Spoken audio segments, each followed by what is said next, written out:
ಜೊತೆ ಯಶ್ ತಾಯಿ ಪುಷ್ಪಾ ಅವರು ಎಕ್ಸ್ಕ್ಲೂಸಿವ್ ಆಗಿ ರಿಯಾಕ್ಷನ್ ಕೊಟ್ಟಿದ್ದಾರೆ. ನನ್ನ ಬಳಿ ಎಲ್ಲಾ ದಾಖಲೆಗಳಿವೆ. ಕಳೆದ ವಾರವಷ್ಟೇ ಈ ವಿಚಾರಕ್ಕೆ ಸಂಬಂಧಪಟ್ಟಂತೆ ಟ್ಯಾಕ್ಸ್ ಕಟ್ಟಿದ್ದೀನಿ, ಗಿರೀಶ್ ಎಂಬಾತನಿಂದ ಖರೀದಿ ಮಾಡಿದ್ದೇನೆ ಅಂತ ಹೇಳಿ TV5ಗೆ ಇದೀಗ ಯಶ್ ತಾಯಿ ಪುಷ್ಪಾ ಎಕ್ಸ್ಕ್ಲೂಸಿವ್ ರಿಯಾಕ್ಷನ್ ಕೊಟ್ಟಿದ್ದಾರೆ. ದೇವರಾಜು ಹಿಂದೆ ಒಬ್ಬ PDO ಇದ್ದಾನೆ, ಖಾಲಿ ಜಾಗದಲ್ಲಿ ಮನೆ ಕಟ್ಟೋದಕ್ಕೆ ಬಿಡದೆ ವಸೂಲಿ ಮಾಡ್ತಾರೆ. ಇದೇ ರೀತಿ ದಂಧೆ ಮಾಡೋದೇ ಅವರ ಕೆಲಸವಾಗ್ಬಿಟ್ಟಿದೆ. ಈ ಬಗ್ಗೆ ನನಗೆ ಹಲವಾರು ಜನ ಹೇಳಿದ್ದಾರೆ ಅಂತ ಹೇಳ್ತಾ ಇದ್ದಾರೆ. ಜೊತೆಗೆ ಖಾಲಿ ಜಾಗದಲ್ಲಿ ಮನೆ ಕಟ್ಟೋದಕ್ಕೆ ಬಿಡದೆ ವಸೂಲಿ ಮಾಡ್ತಾ ಇದ್ದಾರೆ. ಇದೇ ರೀತಿ ದಂಧೆಯನ್ನ ಮಾಡ್ಕೊಂಡ್ಬಿಟ್ಟಿದ್ದಾರೆ ಅಂತ ಆರೋಪ ಮಾಡ್ತಾ ಇದ್ದಾರೆ.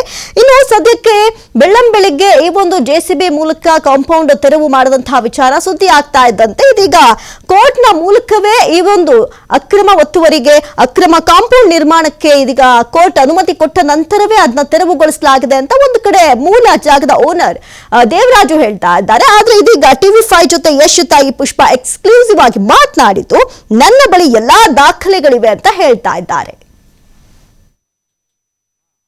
ಏನ್ ಗೊತ್ತಾ, ಅದ್ರಲ್ಲಿ ಪಕ್ಕ ನಿನ್ನೆವರೆಗೂ ಒಂದು ಹೋದ್ವಾರ ನಮ್ ಹುಡುಗ ಟ್ಯಾಕ್ಸ್ ಕಟ್ಟಿ ಬಿಲ್ಲು ಇದೆ, ಕಳಿಸ್ತೀನಿ ಬೇಕಾರೆ, ಎಲ್ಲ ಪಕ್ಕ ಇದೆ ಪೇಪರ್. ನಾನು ನಮ್ ಪಕ್ಕದ ಹುಡುಗ 4060 ಸೈಟು ಗೊತ್ತಾಯ್ತಾ.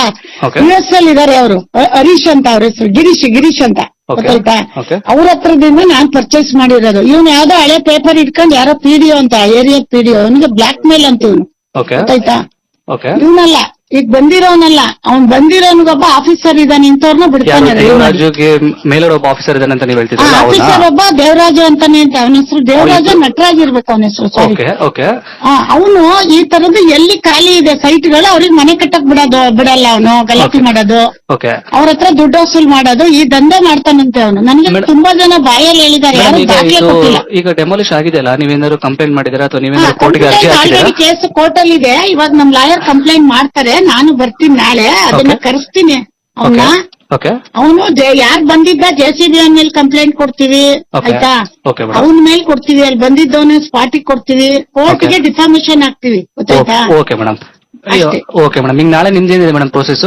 ನಾಳೆ ಹೇಳ್ತೀನಿ ಬಿಡ್ರಿ, ಇವತ್ತಿಂದ ಇರ್ಲಿ, ನಾಳೆ ಬೆಳಿಗ್ಗೆ ಆದಾಗ ನಾನು ನಿಮ್ಗೆ ಎಲ್ಲಾ ಕಡೆ ಹೇಳ್ಕೊ ಬರ್ತಾ ಇದ್ದೆ. ಮೇಡಮ್, ಇನ್ನೊಬ್ಬ ನಟರಾಜ್ ಅಂತ ಹೇಳಿದ್ರಲ್ಲ, ಅವ್ರದ್ದು ಫೋಟೋ ಗಿಟ್ ಏನಾದ್ರು ಇದೆ ನಿಮ್ಮ ಹತ್ರ? ಇಲ್ಲ ಅವ್ರು ಇಲ್ಲ, ಅವ್ರು ಈಗ ಹೊರಗಡೆ ಫಾರಿನ್ ಅಲ್ಲಿ ಇದಾರೆ, ಈಗ 20 ದಿವಸ ಬರಲ್ಲ ಅವರು. ಓಕೆ ಮೇಡಮ್, ಆಯ್ತು. ಅವರು ನಾನು ಪಕ್ಕ 4060 ಸೈಟ್ ಅಲ್ಲಿ ಇದೀವಿ. ಒತ್ತುವರಿ ಎಲ್ಲಿಂದ ಬರುತ್ತೆ ಇವ್ರೆ? Okay madam. ಅವ್ರು ಒತ್ತುವರಿ ಅನ್ಬೇಕು, ಇಲ್ಲ ನಾನು ಒತ್ತುವರಿ ಅನ್ಬೇಕು, ಹಿಂದ್ಗಡೆ ಅವ್ರು ಅನ್ಬೇಕು. ಮುಂದ್ಗಡೆ ರೋಡ್ ಇದೆ, ಹೇಳಿರೋದೆಲ್ಲ ಸುಳ್ಳಲ್ವಾ? ಒತ್ತುವರಿ ಎಲ್ಲಿಂದ ಮಾಡೋಣ? ಜಮೀನ ಒತ್ತುವರಿ ಮಾಡಕ್ಕೆ ಮತ್ತೆ ಈಗ ಕೋರ್ಟ್ ಹೆಂಗ್ ಆರ್ಡರ್ ಮಾಡುತ್ತೆ ಮೇಡಮ್? ಈಗ ಯಾರೋ ಬೇಕಾಡ್ರಿ ಯಾವ್ದೋ ಸರ್ವೆ ನಂಬರ್ ತಗೋ ಬಂದವನೇ. ನೀವು ನಮ್ ಸರ್ವೆ ನಂಬರ್ ನಿಮಗೆ ಗೊತ್ತಾ ಯಾವ್ದು ಅಂತ? ಸರ್ವೆ ನಂಬರ್ ನಮ್ಮದು ಬೇರೆ, ಅವ್ನು ಯಾವ್ದೋ ತಂದವನೇ. ಓಕೆ ಮೇಡಮ್, ಆಯ್ತು.